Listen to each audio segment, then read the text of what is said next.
Perjalanan sejarah berlangsung sangat panjang dan tidak diketahui di mana ujungnya.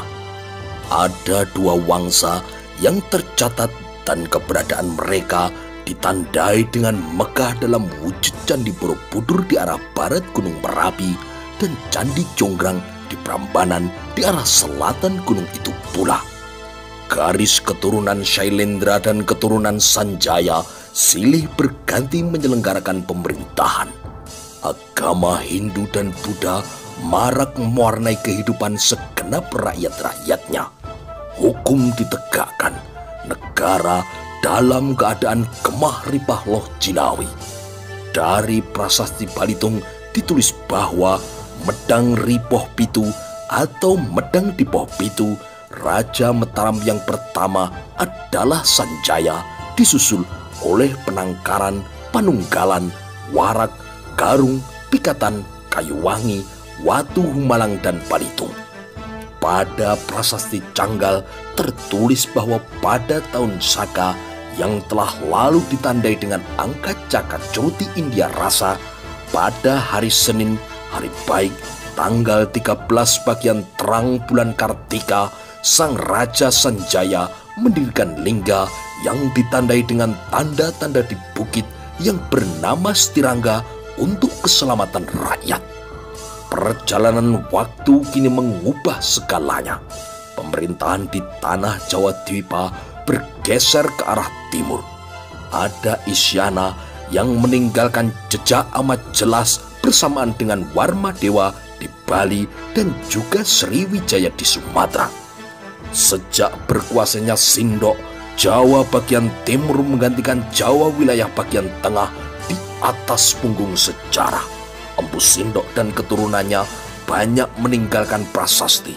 Berturut-turut hingga sampai pada garis keturunan berikutnya, Sri Dharma Wangsa Teguh Ananta Wickramatunggadewa yang memerintah dengan aman dan damai negara Medang Gamulan.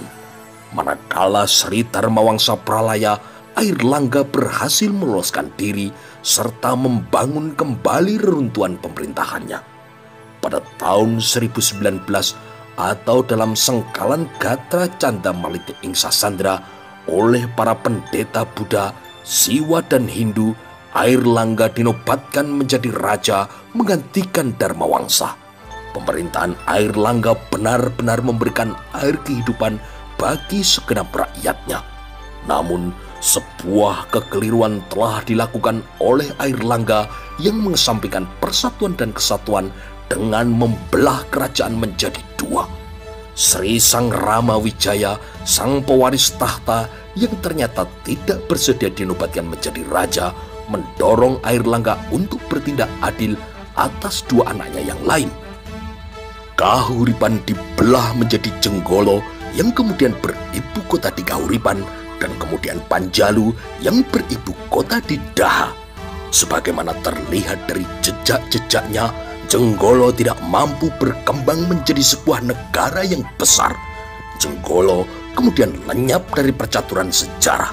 Sebaliknya, Panjalu atau Kediri masih meninggalkan jejak kemegahannya.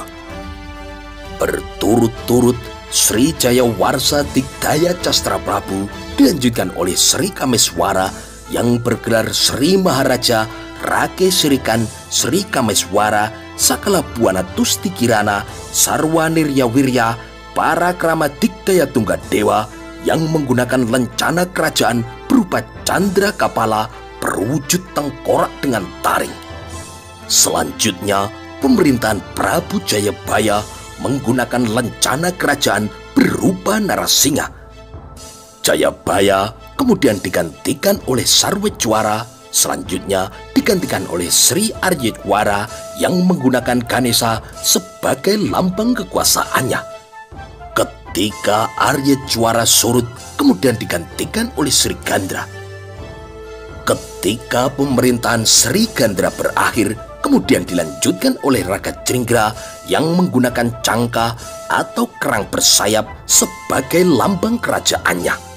Raja Kediri terakhir yaitu Sri Kertajaya kemudian menggunakan lambang Garuda Muka sebagaimana Airlangga leluhurnya Akan tetapi Sri Kertajaya menganggap dirinya sebagai penjelmaan dewa dan meminta kepada para Brahmana, pendeta Siwa dan pendeta Buddha untuk menyembahnya. Para pemuka agama itu tidak bisa menerima perlakuan dan kemudian merestui Ken Arok, seorang maling kecil dari Karautan, untuk melakukan makar setelah dengan gilang gemilang berandalan itu merampok kekuasaan Tumapel melalui kelicikan otaknya. Nasib Kertajaya berakhir ketika Ken Arok mengalahkannya dalam suatu pertempuran yang amat berdarah di Ganter. Sejak saat itu, garis keturunan Ken Arok mulai berkibar sekaligus banyak diwarnai oleh peristiwa berdarah. Keris Empu Gandring berbicara atas nama dendamnya. Berturut-turut orang-orang mati tertikam oleh keris dengan pamor yang berbau amarah itu. Dimulai dari Empu Gandring, sang pencipta keris itu sendiri, kemudian disusul oleh Tunggul Ametung, Aku Tumapel yang beristrikan Ken Dedes.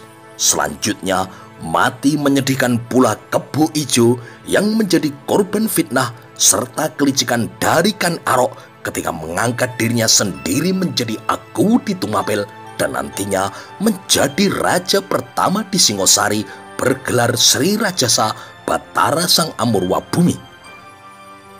Di lain waktu, Ken Arok pun menjadi korban keganasan keris yang sama.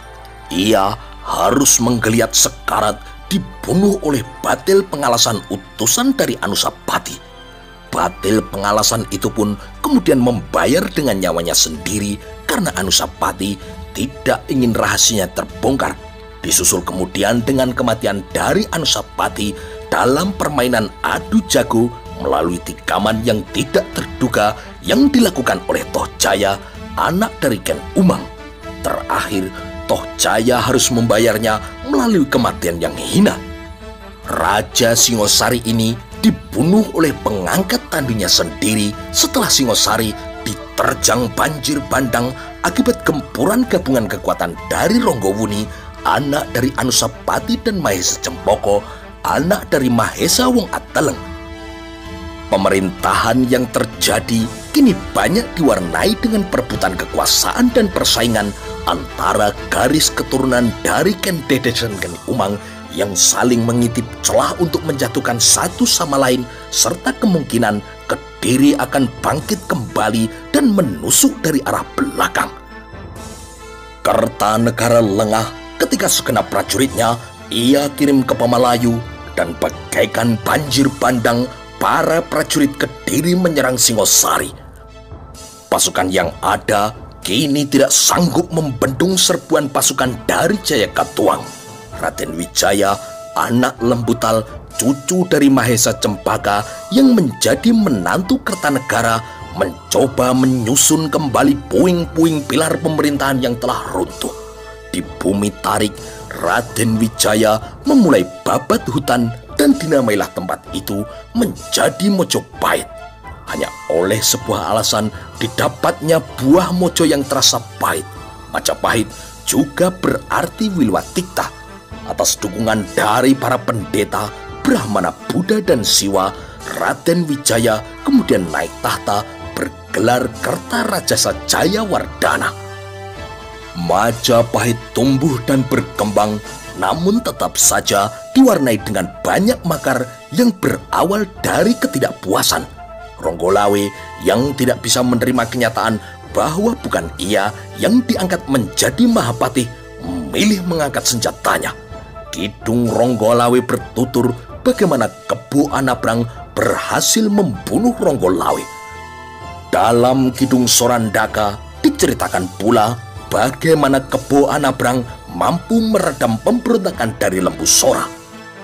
Setelah itu, Nambi dan ayahnya juga mengangkat senjata dengan membuat beteng di Pacarakan.